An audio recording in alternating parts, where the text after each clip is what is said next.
दोस्तों ऑस्ट्रेलिया के 2 state south Wales और विक्टोरिया में स्वास्तिक पर बैन लगा दिया गया है। यहाँ स्वास्तिक के निशान को किसी भी तरह से दिखाना क्राइम माना जाएगा। इसके अलावा ऑस्ट्रेलिया के क्वींसलैंड और तस्मानिया ने भी स्वास्तिक को बैन करने की बात कही है। हालांकि इन दोनों ही राज्यों में हिंदू, जैन और बौद्धों को धार्मिक उपयोग के लिए स्वास्तिक के इस्तेमाल की इजाजत दी गई है। इससे पहले जुलाई 2020 में फिनलैंड ने अपने एयरफोर्स के प्रतीक चिन्ह से स्वास्तिक हटा दिया था। पिछले साल अमेरिका के मैरीलैंड राज्य में स्वास्तिक को बैन करने के लिए एक बिल पेश हुआ था। तब हिंदू संगठनों ने इसका कड़ा विरोध जताया था। दोस्तों न्यू साउथ वेल्स के जूइश बोर्ड ऑफ डेप्यूटीज के सीईओ डेरेन बॉर्ग का कहना है कि स्वास्तिक नाजियों का प्रतीक है। यह हिंसा को दिखाता है। कट्टरपंथी संगठन भर्ती के लिए भी इसका इस्तेमाल करते हैं। हमारे राज्य में काफी समय से इसके प्रदर्शन पर रोक लगाने की बात चल रही है। अब अपराधियों को सजा मिलेगी। वहीं हिंदू काउंसिल ऑफ ऑस्ट्रेलिया के राष्ट्रीय उपाध्यक्ष सुरेंद्र जैन कहते हैं कि बहुत समय तक हिंदू समुदाय अपने शांति के प्रतीक को दिखाने के लिए सहज नहीं था, क्योंकि यह बुराई का प्रतीक बन गया था। लेकिन अब ऐसा नहीं होगा। दोस्तों आपके मन में क्वेश्चन होगा कि what's wrong with the swastika symbol. तो स्वास्तिक चिन्ह को लेकर इतना खराब प्रदर्शन क्यों हो रहा है? तो हिंदू, बौद्ध और जैन धर्मों के प्रतीकवाद और अभ्यास के साथ सदियों से इसके जुड़ाव के बावजूद 1933 से 1945 में यूरोप और अमेरिका में कई लोग स्वास्तिक को केवल अडॉल्फ हिटलर के यहूदी विरोधी, नक्सलवादी, फासिस्ट थर्ड रीच के परिभाषित प्रतीक के रूप में देखते हैं। नाजिम्स की हार और सेकेंड वर्ल्ड वॉर की समाप्ति के बाद जर्मनी और बाद में फ्रांस, ऑस्ट्रिया और लिथुआनिया जैसे अन्य यूरोपीय देशों में स्वास्तिक पर प्रतिबंध लगा दिया गया था। हालांकि दुनिया भर में नव नाजी समूहों ने समर्थन जुटाने और अपनी पहचान बनाने के लिए प्रतीक और ध्वज का उपयोग करना जारी रखा था। अब दोस्तों आखिरकार स्वास्तिक हिटलर का साइन कैसे बन गया? तो सत्ता में अपनी वृद्धि के दौरान जर्मनी में नाजी पार्टी एक नया झंडा अपनाना चाहती थी, जो न केवल उनके आंदोलन का प्रतिनिधित्व करेगा बल्कि एक पोस्टर के रूप में पहचाने जाने योग्य होगा और जागृति का पहला कारण होने के लिए पर्याप्त स्ट्राइकिंग होगा। नाजी आंदोलन हिटलर ने अपनी आत्मकथा में कॉम्स में लिखा था। स्वास्तिक या हैकेन क्रेज, जिसको जर्मन में हुक्ड क्रॉस के नाम से संबोधित किया जाता है, उसको 45 डिग्री पर क्लॉकवाइज रोटेटेड किया गया। इससे एक उपयुक्त प्रतीक के रूप में देखा गया। 1920 में हिटलर ने औपचारिक रूप से स्वास्तिक को अपनी national socialist German workers party यानी नाजी पार्टी के प्रतीक के रूप में अपनाया। हिटलर ने लिखा है कि उसने नाजी पार्टी के झंडे के अंतिम रेपिडेशन का फैसला लिया। एक सफेद डिस्क से घिरा एक काला स्वास्तिक, जिसे लाल पृष्ठभूमि में रखा गया था। ये रंग लाल, काले और सफेद विशेष रूप से जर्मन साम्राज्य के झंडे से लिए गए थे, जो 1918 में इसके पतन के बाद वीमर रिपब्लिक द्वारा सफल हुआ था। हिटलर के लिए प्रतीक न केवल एक आदर्श साम्राज्यवादी अतीत की ओर इशारा करता था, बल्कि राष्ट्रीय समाजवाद की विचारधारा और भविष्य के लिए उसकी आशा को भी सामने रखता था। उन्होंने लिखा, रेड ने आंदोलन के तहत सामाजिक सोच को व्यक्त किया, सफेद राष्ट्रीय विचारधारा का प्रतीक था और स्वास्तिक ने हमें आवंटित मिशन यानी आर्य मानक जाति की जीत के लिए संघर्ष का संदेश दिया। नाजी वर्ल्ड व्यू में जर्मन लोग आर्यन मास्टर रेस के प्रत्यक्ष वंशज थे और इसलिए एक नस्लीय स्टॉक से संबंधित थे जो अन्य सभी लोगों से श्रेष्ठ था। नाजियों के लिए जर्मन लोगों की नस्लीय शुद्धता को बनाए रखना सर्वोपरि था और सभी समुदाय को जो उनके वर्ल्ड व्यू में इंफीरियर थे उन्हें समाप्त किया जाना था। दोस्तों नाजियों ने यहूदी लोगों को सबसे प्रमुख दुश्मन के रूप में पहचाना, जिन्हें उन्होंने सताया और अंततः नष्ट करने की कोशिश की। जबकि नाजियों के उदय से कई शताब्दियों तक यूरोप में यहूदी विरोधीवाद मौजूद था। यह थर्ड रीच के तहत एक अभूतपूर्व शिखर पर पहुंच गया था। नाजी शासक के तहत यहूदियों को राज्य द्वारा व्यवस्थित रूप से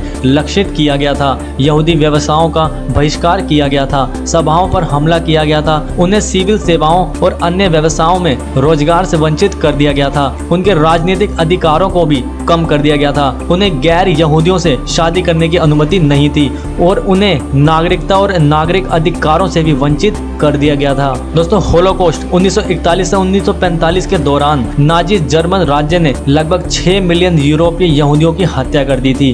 अन्य 50 लाख लोग जिन्हें वे इंफीरियर या खतरा समझते थे उन्हें भी मार दिया गया था। इनमें Romani people, Slavic people, black German, homosexuals, disable Germans, communist, socialist, prisoners of war और यहोवा के लोग भी शामिल थे। मानवता के खिलाफ ये सभी भयानक अपराध हैकेन क्रेज यानी जर्मन में हुक्ड क्रॉस ध्वज के तहत किए गए थे। अब दोस्तों स्वास्तिक है क्या और इसका मतलब क्या है? स्वास्तिक शब्द संस्कृत भाषा के शब्द स्वास्तिका से बना है। यह एक क्रॉस की तरह आकृति का है। इसकी चारों भुजाएं 90 डिग्री पर मुड़ी होती हैं। ये भुजाएं चारों ओर से एक ही तरह क्लॉकवाइज मुड़ती हैं। हिंदू धर्म में इसे समृद्धि और सौभाग्य का प्रतीक माना जाता रहा है। दुनिया के दूसरे देशों में जरूरत के मुताबिक इसके अलग अलग मायने निकाले जाते हैं। हिस्ट्री एक्स्ट्रा वेबसाइट के मुताबिक सबसे पुराना स्वास्तिक 15,000 साल पहले पाया गया था। archive.org के मुताबिक 10,000 ईसा पूर्व से स्वास्तिक का इस्तेमाल यूरोप के कई हिस्सों में होता रहा है। 1908 में यूक्रेन में खुदाई के दौरान एक हाथी का दांत मिला था। इस पर एक पक्षी उकेरा गया था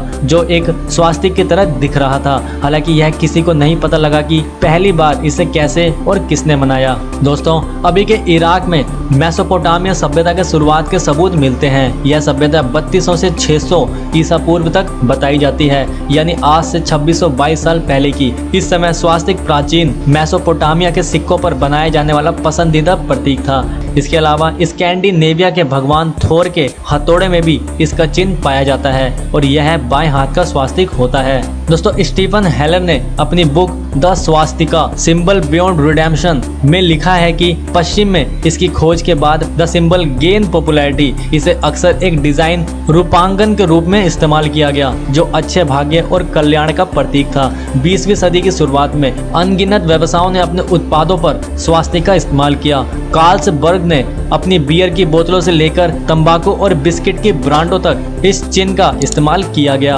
दोस्तों हेलर ने उल्लेख किया था कि प्रथम विश्व युद्ध के दौरान 45वें इन्फेंट्री डिवीजन ने एक नारंगी स्वास्तिक को कंधे के पेच के रूप में अपनाया था। फिनिश एयरफोर्स ने हिटलर के उदय से पहले 1918 में इस प्रतीक का उपयोग करना शुरू कर दिया था।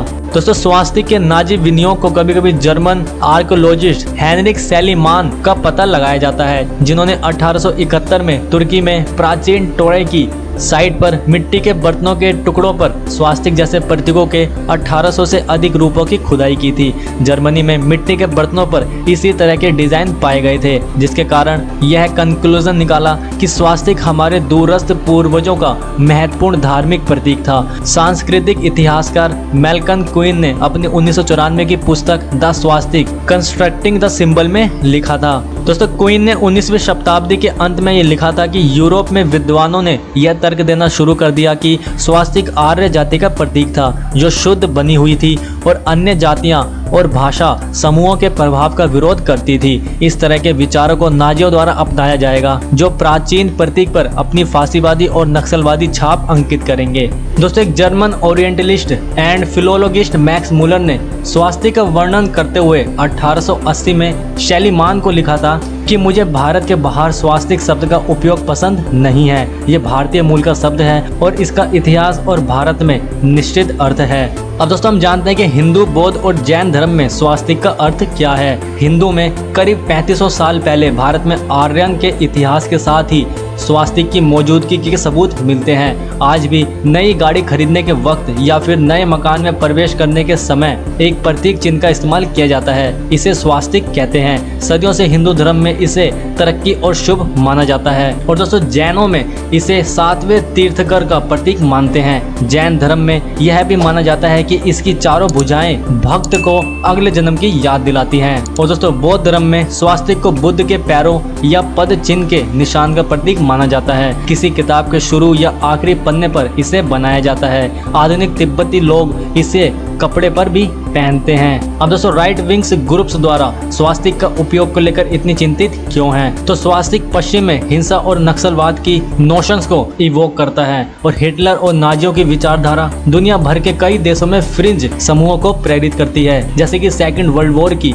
भयावहता लोगों और राष्ट्रों की स्मृति में फीकी पड़ गई है। युद्ध के बाद भी पश्चिमी उदार लोकतांत्रिक सर्वसम्मति जो इसने 20वीं शताब्दी के दशकों में उत्पन्न की थी वह छिन्न भिन्न हो गई थी। युद्ध के बाद की इस राजनीतिक सहमति के कई वादों के फल नहीं मिलने के कारण कई समूहों ने ठगा और मोहभंग महसूस किया है। इस असंतोष को दूर करने वाली right wing populist parties Europe की मुख्य धारा की राजनीति में लगातार अपनी पकड़ बना रही है। कई देशों में राइट विंग मजबूत शासन सत्ता में आ गए हैं और अल्ट्रा नेशनलिस्ट, नक्सलवादी, अप्रवासी विरोधी विचारों का प्रचार करने वाली पार्टियों ने अपनी लोकप्रियता बढ़ा दी है। जून में फ्रांस की सबसे राइट विंग नेता मरीन ले पेन, जो अपने इस्लाम विरोधी और आप्रवास विरोधी रुख के लिए जानी जाती हैं, उन्होंने 2022 के फ्रांस लेजिस्लेटिव इलेक्शन में 89 सीटों पर ऐतिहासिक जीत हासिल की थी। 2010 से हंगरी के प्रधानमंत्री विक्टर ओरबान और 2019 से ब्राजील के राष्ट्रपति जायर बोल्सोनारो पर फांसीवादी झुकाव का आरोप लगाया गया था। दोस्तों, अमेरिका में व्हाइट सुप्रीमेसिस्ट सभाओं में स्वास्तिक चिन्ह दिखाई दिया है और फरवरी में कनाडा के प्रधानमंत्री जस्टिन ट्रूडो ने देश के कोविड-19 प्रतिबंधों के खिलाफ ट्रक वालों के विरोध के दौरान स्वास्तिक के उपयोग की निंदा की थी। अब दोस्तों, अंत में मैं एक सवाल रखना चाहूँगा कि क्या अब सही समय आ चुका है कि स्वास्तिक और हुक्ड क्रॉस, हैकन क्रॉस के बीच जो पतली लकीर है उसको मोटा किया जाए, दुनिया के सामने रखा जाए कि स्वास्तिक और हैकन क्रॉस में जमीन आसमान का अंतर है। तो दोस्तों, आप क्या सोचते हैं इस क्वेश्चन के बारे में? नीचे कमेंट सेक्शन में आप अपना ओपिनियन दे सकते हैं। और दोस्तों, अगर आपको ये वीडियो पसंद आई हो तो प्लीज इसे अप्रिशिएट कीजिएगा, लाइक, शेयर और इस चैनल को सब्सक्राइब कीजिएगा। धन्यवाद दोस्तों, थैंक्स।